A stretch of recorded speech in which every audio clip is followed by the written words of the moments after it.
simpleshow explains Kanban. Lisa is a project manager in the IT department of a large company. She wants to optimize the work processes used in her department that has to handle several projects at the same time. Her friend Max recommends Kanban, a tried and tested method of agile working. Kanban was originally developed to optimize production management.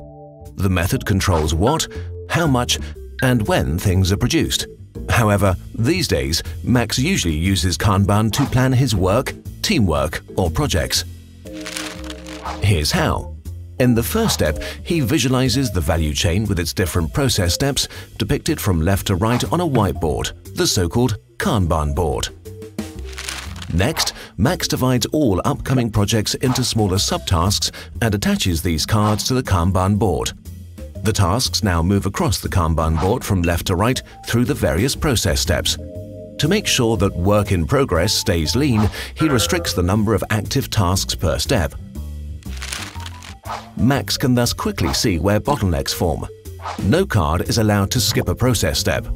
This way, existing cards are completed before a new step is begun. Kanban emphasizes a team's ability to be self-organized. They hold regular meetings to evaluate and discuss the progress made on the Kanban board. The team members are expected to propose their own improvements, to identify problems, and to rectify these. In this way, Kanban creates a culture of continuous improvement. Lisa thinks this agile method is brilliant.